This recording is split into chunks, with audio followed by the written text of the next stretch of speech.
Alright, so this is going to be a bad movie review, another bad movie review. This is going to be on Taken 3, starring Liam Neeson. This is my first time seeing it. I've heard bad things, and you know what? They're alright. I just watched Taken 2 for the first time yesterday, and yeah, that could be one of these, but this one's worse and it has some of the same issues, so I decided to just do this one.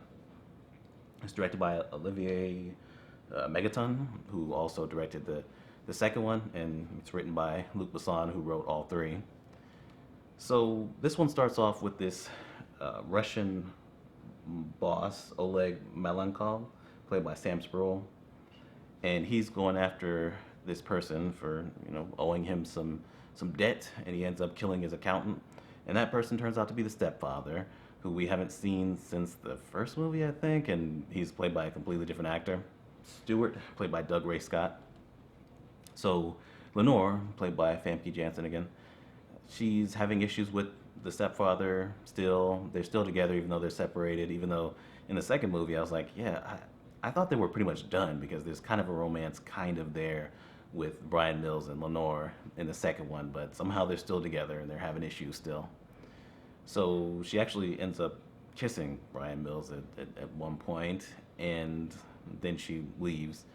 So Stewart, the stepfather, he comes over and he's like, "Hey, can you, stop doing these little meetings with my wife?" He thinks she's cheating on him pretty much. And right after that, he gets a text from her like within days or maybe even the next day, and saying that she wants to meet him at his place and to have bring bagels.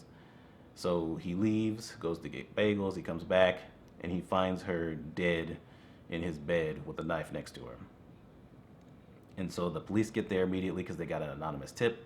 So now they're after him. He's running, down the neighborhood. He's doing all these different things trying to clear his name. It's like The Fugitive, pretty much, where there's somebody who's falsely accused of, a murder, and so they're, on the run. I didn't do this.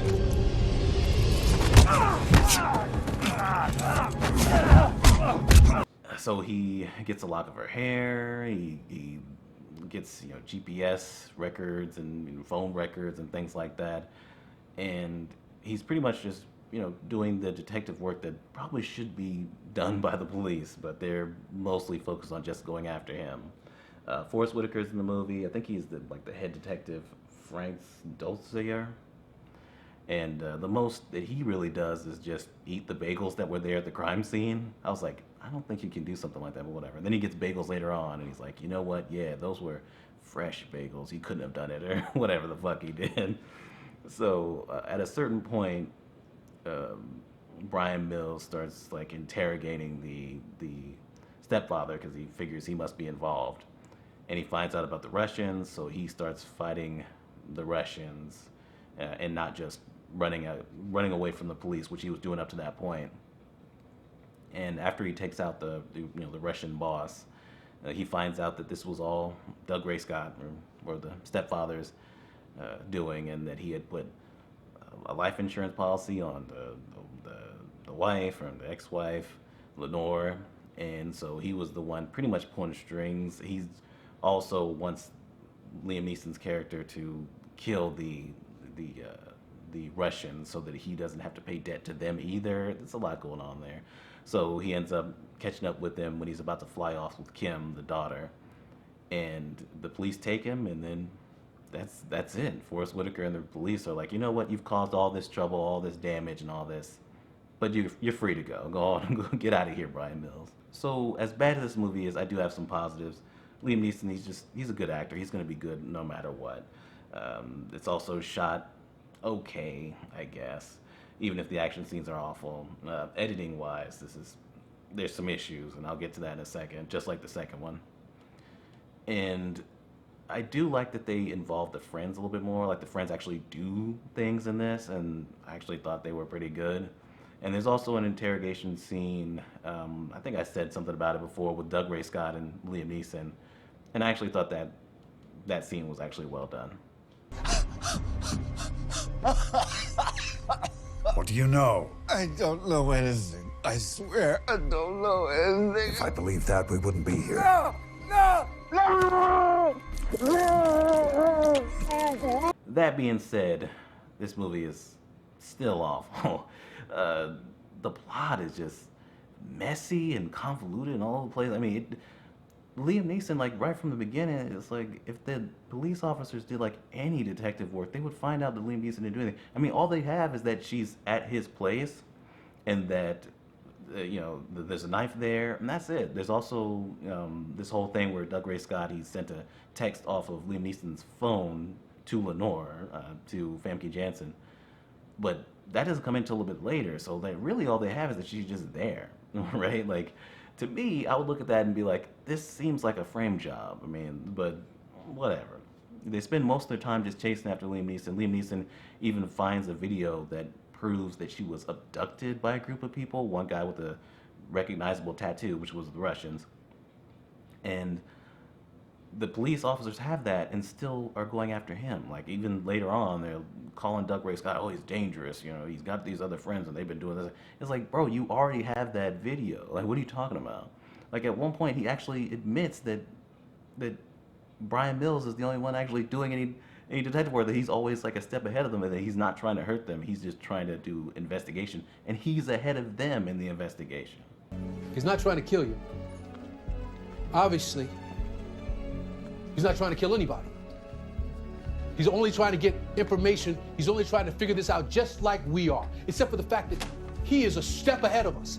You know, early on, I was like, why is Liam Neeson running away? And this plot is all over the place, and this keeps getting more things revealed and revealed.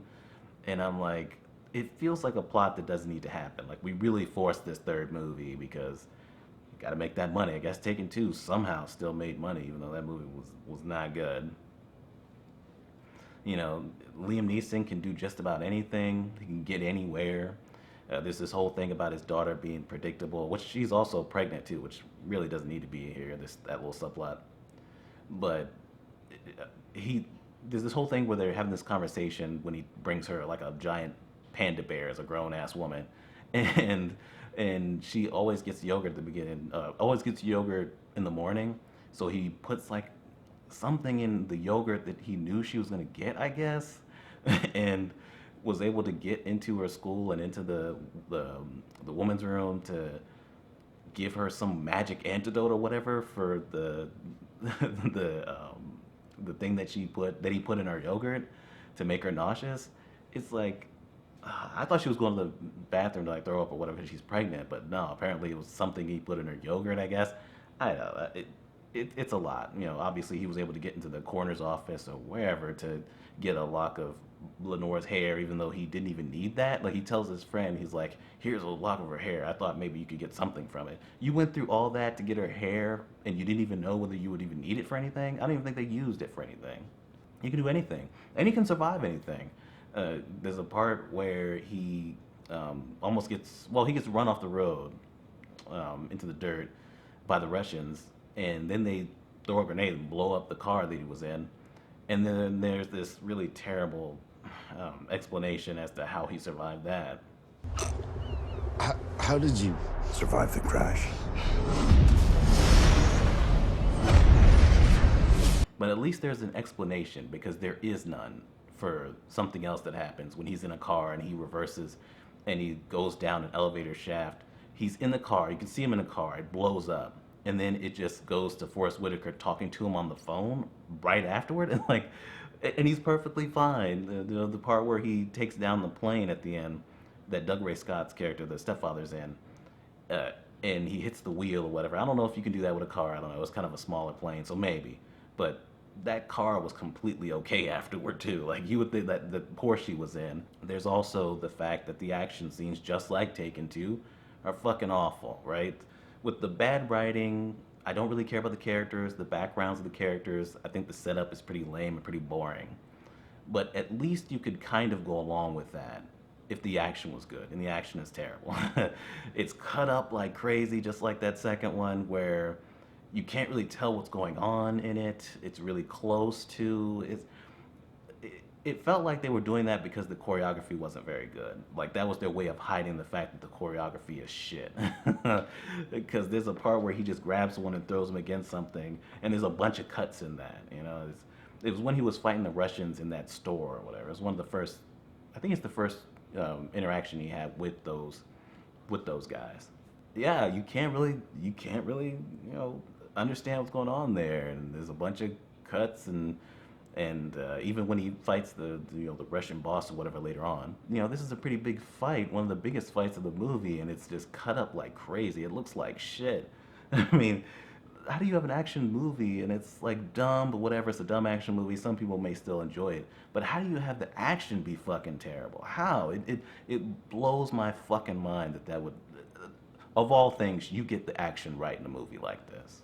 They can't even have him like climb a fence without a bunch of cuts. I mean, it's ridiculous. It's crazy. They have all this information. They see that she's been taken. They can't. I guess they never did. Determine time of death or whatever. What are the police doing in this movie? I really don't know. They're really only there just to chase after Liam Neeson. And yeah, this movie is bad. All the explosions, all these other things going on. Liam Neeson constantly evading arrest with ease, going down into the sewers and all these other things. He kills all these Russians, and the police see that too. And by the end of it, it's just, yeah, you're fine. That's kind of a problem in the other two movies too, but especially in here, because those other movies take place in other countries, right? And I was like, all right, well, maybe you can suspend disbelief there, but the idea that he would be doing all this in America and these police officers would already be on his ass, and that he would just walk away scot free and be in the hanging out on in the sun, hanging out in the sunset or whatever with his daughter, who's gonna name her daughter after the mom. The second one is bad, and you're thinking, okay, there's no way they could be worse. But it's like they care so little that it actually is worse. The action is worse, the plot is worse, the writing altogether is worse. I mean, everything is just so bad to the point where I don't even know why this exists.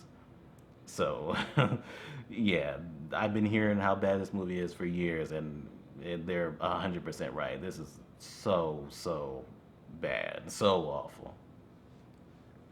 So yeah, that's Taken 3. I'm giving it utter trash instead of my lowest rating. I'll be somewhat kind to it. But yeah, that's it. And subscribe if you want to and all that. And we're done.